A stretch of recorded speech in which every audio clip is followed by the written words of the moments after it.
내일이 기대되는 잠자리 낭독. 오늘 하루도 참 수고한 나에게 위로와 사랑을 보내주세요. 이제 편안하게 누워 눈을 지그시 감습니다.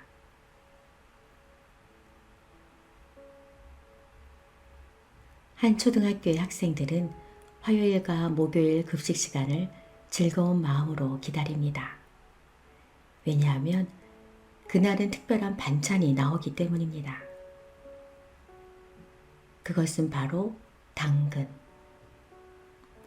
대부분의 아이들은 당근을 싫어합니다. 이 학교의 아이들도 당근을 싫어했습니다.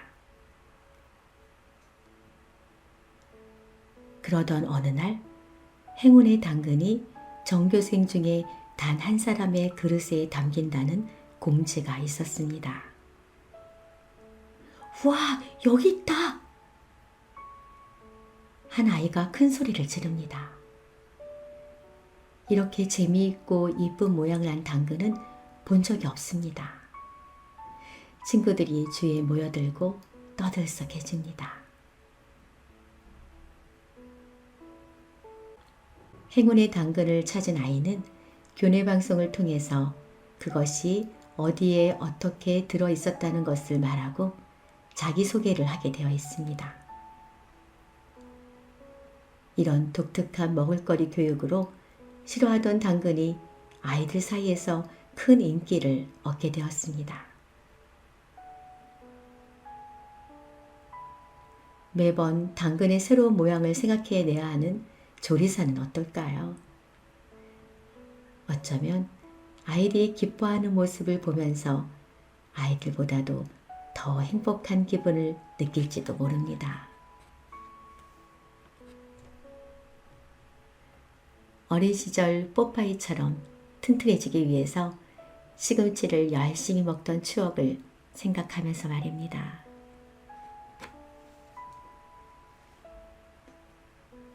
이제 잠자리에 들 시간. 어릴 적 즐겨보았던 뽀빠이 속 올리브는 항상 도와주세요 하면서 외쳤습니다. 그럴 때마다 만사 제쳐두고 시금치 한 통 후루룩 먹은 뽀빠이가 언제든 달려와 주었었죠.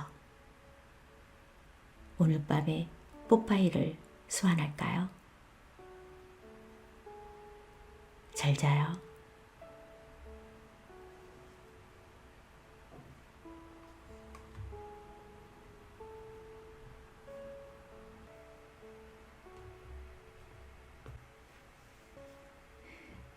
영화 해리포터를 떠올리면 결코 잊지 못할 장면이 하나 있습니다.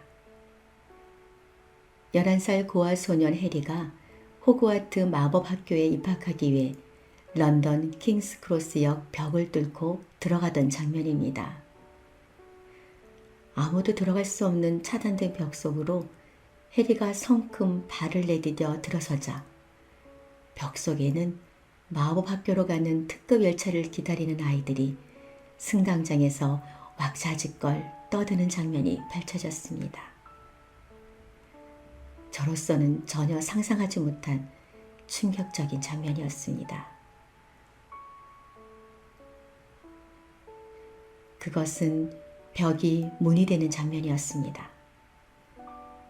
저는 그 장면을 보고 모든 벽 속에는 문이 존재했다는 사실을 분명 알게 되었습니다. 벽은 항상 굳게 막혀 이곳과 저곳을 차단함으로써 그 존재 가치를 지니는 것인데 그 안에 또 다른 세상으로 나갈 수 있는 출구가 존재한다는 사실은 내 인생의 벽에 대해서도 깊게 생각하게 해주었습니다. 해리포터의 작가 조앤 K 롤링에게도 해리포터 시리즈는 인생의 벽 앞에서 작가 자신이 연 용기의 문이었습니다. 이혼 후 어린 딸을 데리고 생활고에 시달리며 자살까지 생각할 정도로 벽 앞에 서 있었지만 그녀는 해리포터를 씀으로써 벽을 문으로 만들었습니다. 돌이켜보면 저는 제 인생의 벽 앞에서 돌아서는 일이 많았지만 그래도 벽을 문으로 만들려고 노력한 적은 있었습니다. 내 인생의 꿈은 내가 원하는 삶을 사는 것이어서 내 인생이라는 시간을 내가 주인이 되어 오로지 시를 쓰는 일에 사용하게 되는 것이어서 잘 다니던 직장을 2번이나 스스로 그만둔 적이 있었습니다.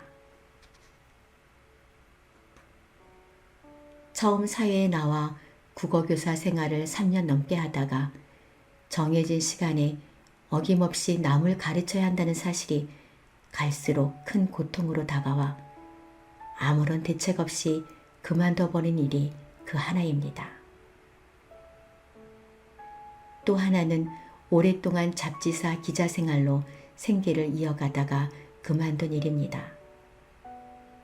당시 제 꿈은 하고 싶은 일을 하면서도 가장으로의 역할을 할 수 있게 되는 일이었습니다.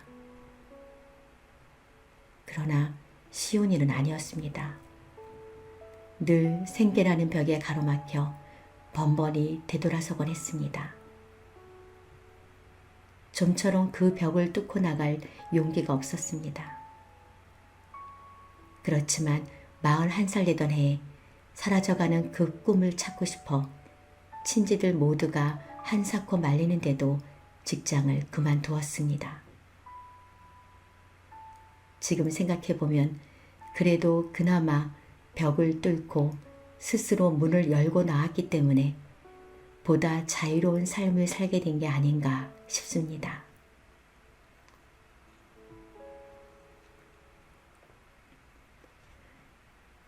조류 중에서는 하늘의 제왕인 독수리가 삶의 벽 앞에서 문을 여는 존재입니다.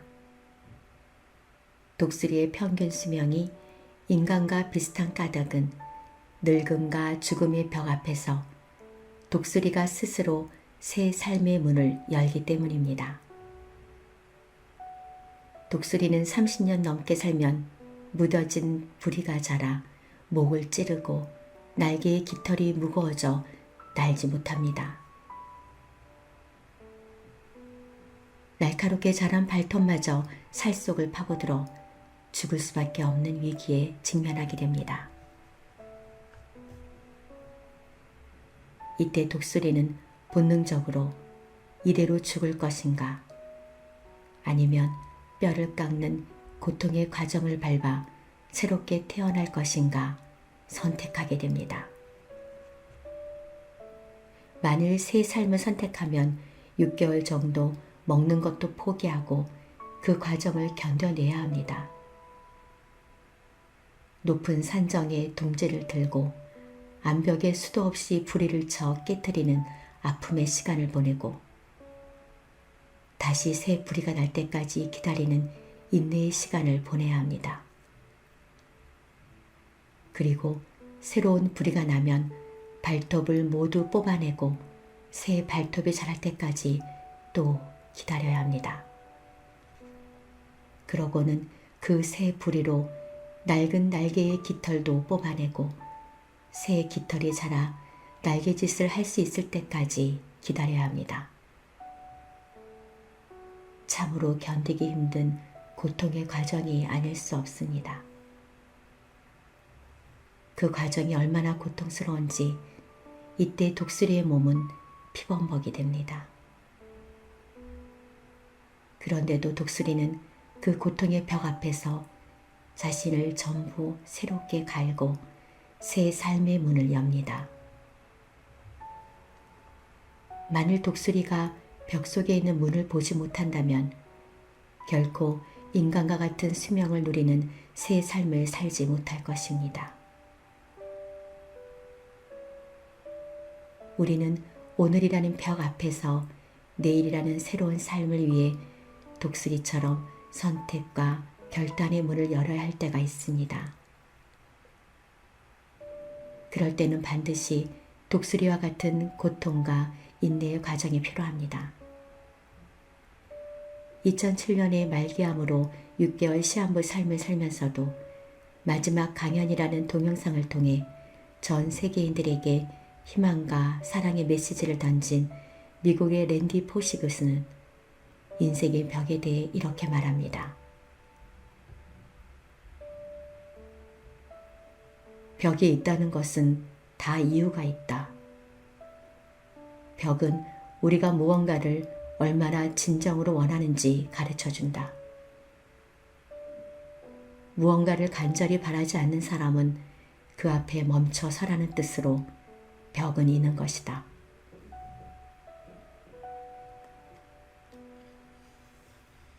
이 말은 결국 인생의 벽을 절망의 벽으로만 생각하면 그 벽 속에 있는 희망의 문을 발견할 수 없다는 말입니다.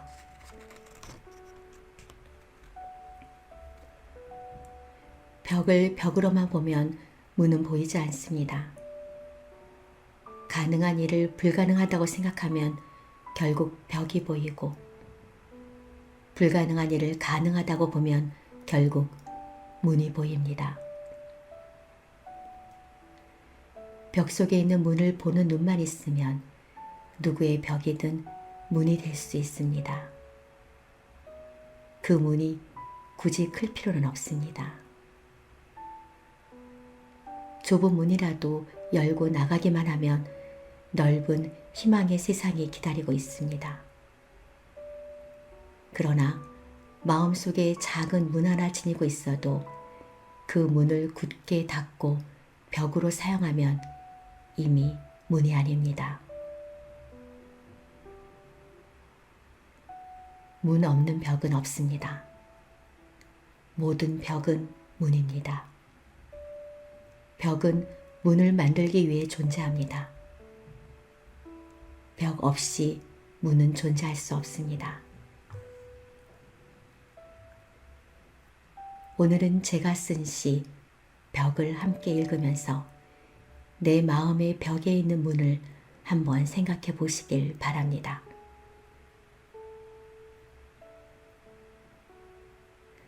나는 이제 벽을 부수지 않는다. 따스하게 어루만질 뿐이다.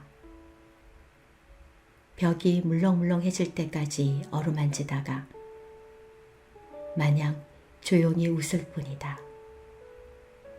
웃다가 벽 속으로 걸어갈 뿐이다.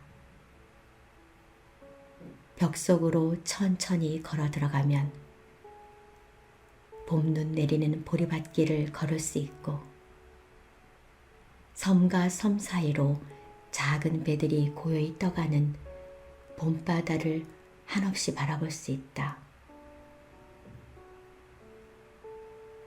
나는 한때 벽 속에는 벽만 있는 줄 알았다.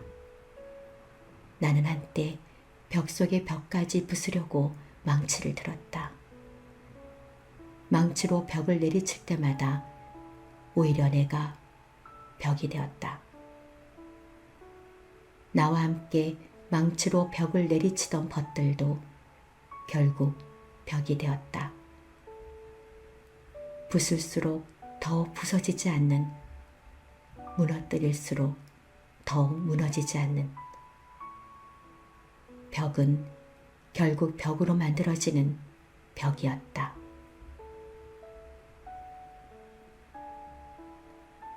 나는 이제 벽을 무너뜨리지 않는다. 벽을 타고 오르는 꽃이 될 뿐이다. 내리칠수록 벽이 되던 주먹을 펴 따스하게 벽을 쓰다듬을 뿐이다. 벽이 빵이 될 때까지 쓰다듬다가 물 한 잔에 빵 한 조각을 먹을 뿐이다. 그 빵을 들고 거리에 나가 배고픈 이들에게 하나씩 나눠줄 뿐이다.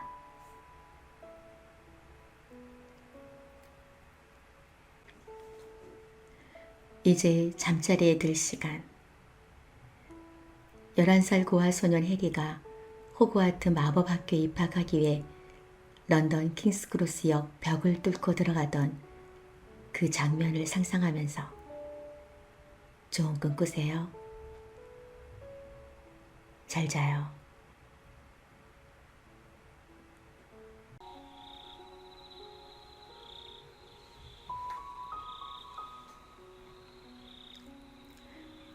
스트레스는 삶의 자연스러운 한 부분입니다. 위험이나 기회와 마주쳤을 때 우리가 느끼는 육체적, 감정적 동요가 스트레스지요. 인생은 스트레스를 불러오는 크고 작은 일들, 기쁘고 슬프고 행복하고 불행한 다양한 일들로 가득 차 있습니다. 아주 옛날부터 인간의 몸은 스트레스를 일으키는 상황과 마주하게 되면 자동으로 반응해서 우리가 스트레스와 맞서 싸우거나 벗어날 수 있도록 준비하게 해 주었습니다. 또한 스트레스를 받게 되면 에너지와 활력을 불어넣기 위해 아드레날린을 만들어냅니다.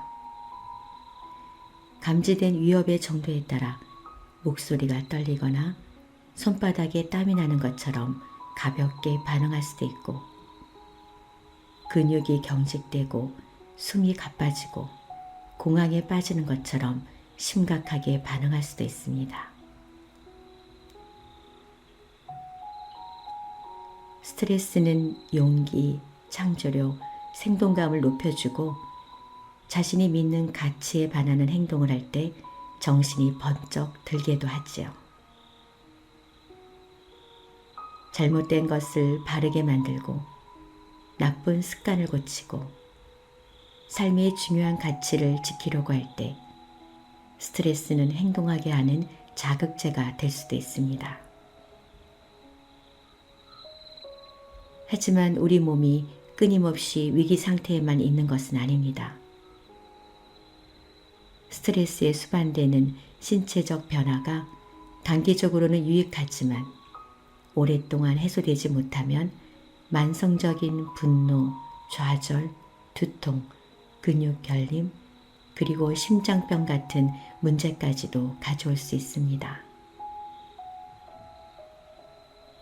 해소되지 않은 스트레스는 영적 건강도 해치게 됩니다. 항상 근심 걱정에 빠져 있고 불안하고 초조한 상태라면 살면서 느끼는 따사로운 행복들을 받아들일 수가 없습니다.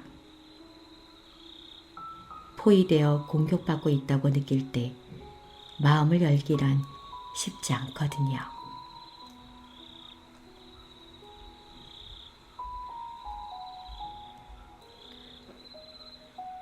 스트레스 관리의 가장 훌륭한 방법은 겉으로 드러나는 혼란 속에서도 세상이 정상적으로 돌아가고 있다는 믿음입니다. 믿음을 가지세요. 믿음이야말로 우리의 삶의 질을 향상시켜주고 스트레스 관리 계획을 세울 수 있게 하는 토대입니다.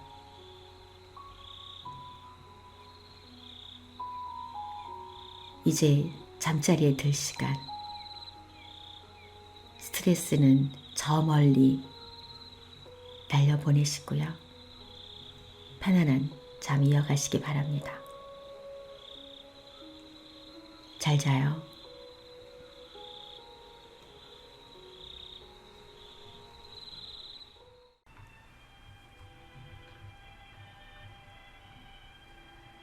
어려서 부모를 잃은 바은은 음악가인 큰형의 보살핌을 받으며 자랐습니다. 형에게 기초적인 음악을 배웠지만 형은 악보만큼은 결코 보여주지 않았죠. 악보 없이 음악을 제대로 익힐 순 없었습니다. 바은은 호시탐탐 형이 가지고 있는 유명한 작곡가들의 악보들을 누렸습니다. 밤이 되면 바은은 형이 잠든 틈을 타 악보를 훔쳐냈습니다. 행여 형이 깰세라 불도 켜지 못했죠. 대신 희미한 달빛에 의지해 악보를 베끼기 시작했습니다. 어둠 속에서 깨알 같은 악보를 베껴 적으려니 시력이 나빠졌지만 바은은 개의치 않았습니다. 이러기를 6개월. 바은은 드디어 모든 악보를 손에 넣었고 이를 너덜거리도록 익혔습니다.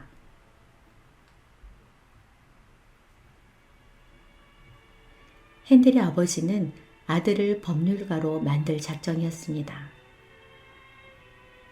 핸델의 음악적 재능을 알아보긴 했지만 아들이 배고픈 음악가의 길을 걷는 것은 원치 않았습니다.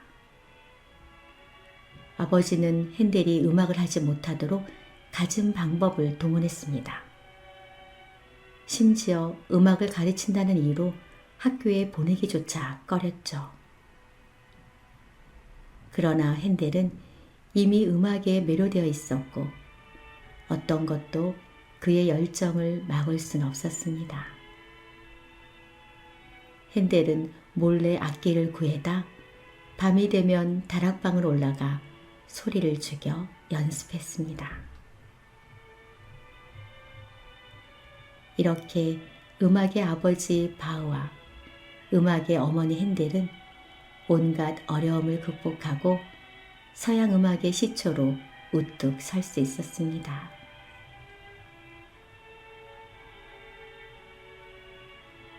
이제 잠자리에 들 시간. 바흐의 지선상의 아리아 들으시면서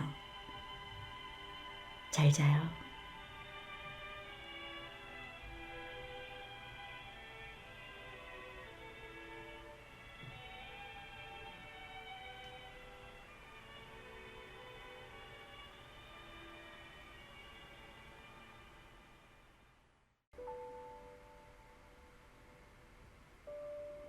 남들이 알아주지 않더라도 맡은 일을 열심히 하다 보면 향기는 절로 퍼져나가게 되어 있어요. 그래서 찾아다닐 필요가 없어요. 있는 자리에서 최선을 다하되 바라는 것 없이 그 일을 하고 가는 것이지요. 그 길밖에 없어요.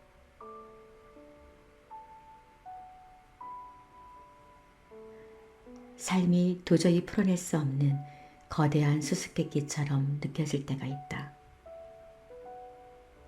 아무렇게나 뭉친 실타래처럼 결코 실마리를 찾아낼 수 없을 때도 있다. 그럴 때 나는 이 글을 읽는다. 그렇게 복잡할 필요가 없어진다. 마음이 어느덧 편안해진다. 그저 내가 맡은 일을 열심히 하다 보면 내 마음의 향기는 저절로 퍼져나가게 되어 있으니 불안해하지 말자.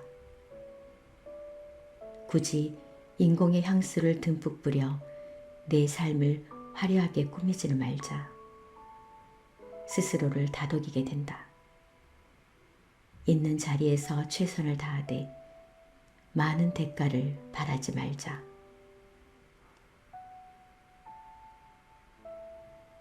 문득 내 마음의 향기를 맡아본 지 오래다. 자꾸만 다른 자리를 두리번거려서다. 내 마음의 향기를 잃어서가 아니라 향기를 맡으려는 나를 잃어버렸기에 내 마음은 나비 없는 꽃이 되어버린 것이 아닐까.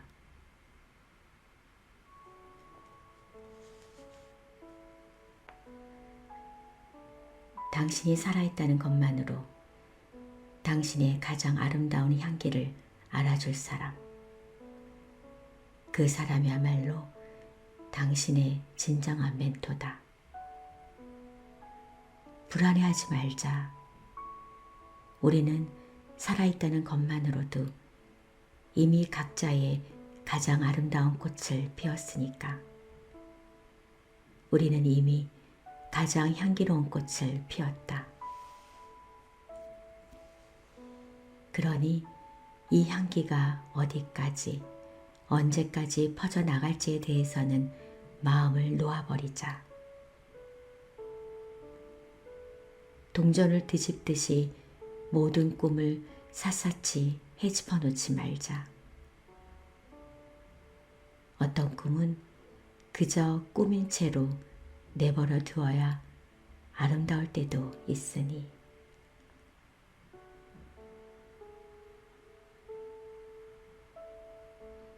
이제 잠자리에 들 시간.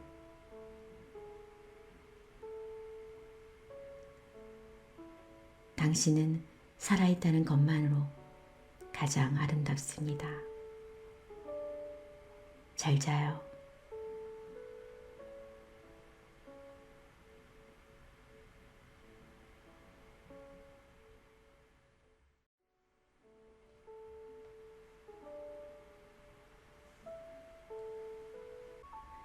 자신이 가난할 때나 생활이 어려울 때는 많은 돈을 가진 사람이나 무슨 일이건 잘 되어가는 사람을 질투하는 것은 인지상정입니다.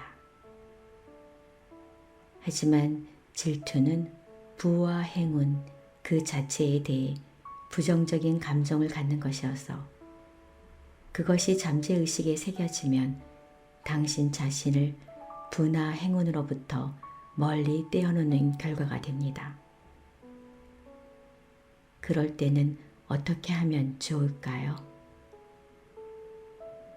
그 즉시 축복해 줍니다. 누가 많은 돈을 벌었다고 할 때 시기심과 질투심이 앞서려고 하면 곧 그와 그의 부에 축복이 있으라 하고 말하는 겁니다. 그 사람을 위해 진심으로 기뻐해 주세요. 그러면 부와 행운에 대한 긍정적인 마음이 잠재의식에 받아들여지게 되고 결과적으로 당신에게도 부와 행운을 가져다 줍니다.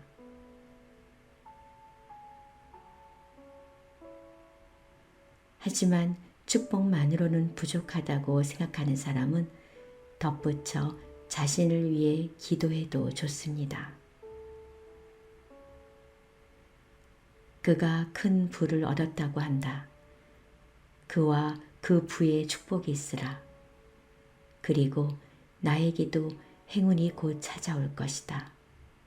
이렇게 말입니다.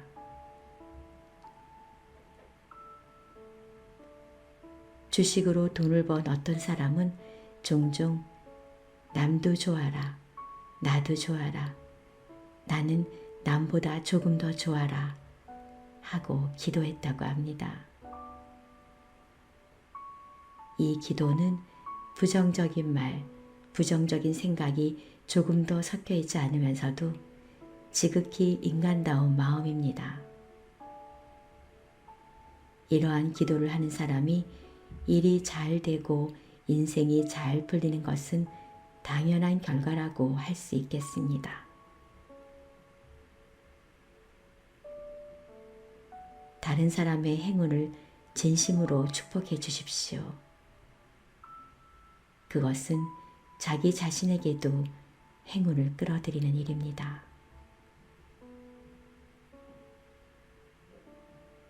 타인의 부를 축복하는 것은 결국 자신에게 부를 불러들이는 일입니다.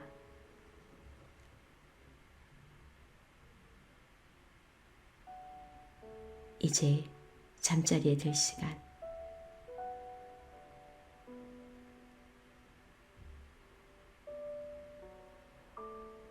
타인의 부를 진심으로 축복하는 멋진 당신이 되시기 바랍니다. 잘 자요.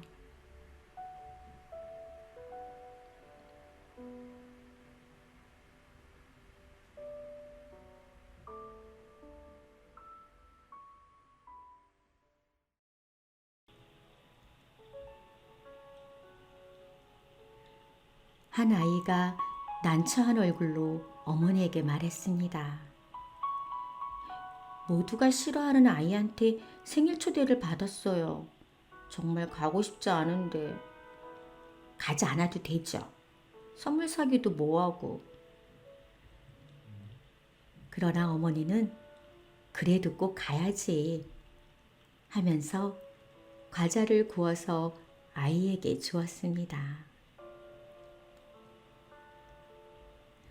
시간에 맞추어 그 집에 도착했습니다. 테이블에는 과자랑 음식이 준비되어 있었지만 아직 아무도 오지 않았네요. 얼마 동안 생일인 아이와 둘이 이야기하며 기다렸지만 아무도 오지 않았습니다. 1시간이 지나도 아무도 오지 않았습니다.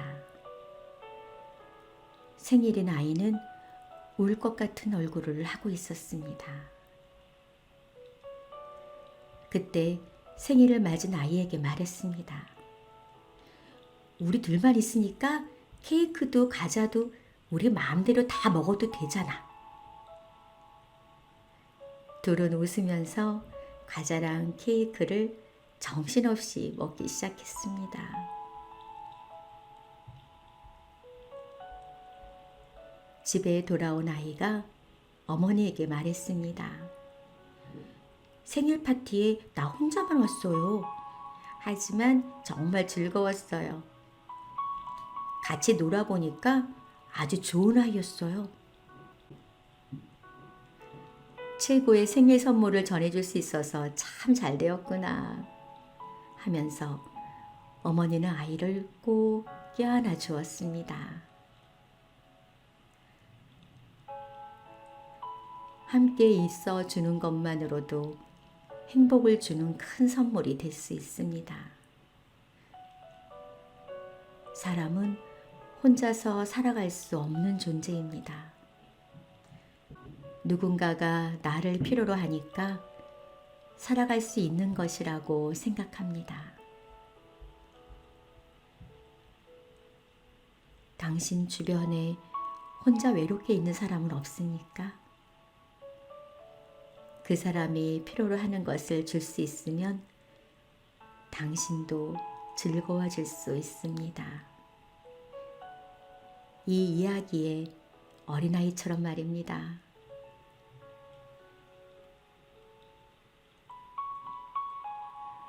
이제 잠자리에 들 시간. 점점 생일을 챙겨주는 사람이 줄어듭니다. 그나마 카카오톡에 남겨진 양력 생일로 축하의 메시지를 받곤 합니다.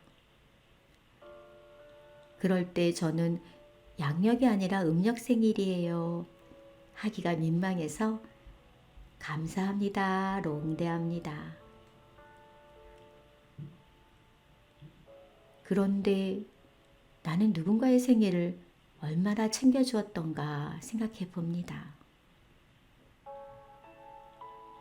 챙김 받으려고만 하지 말고 먼저 챙기려는 노력을 해야겠어요.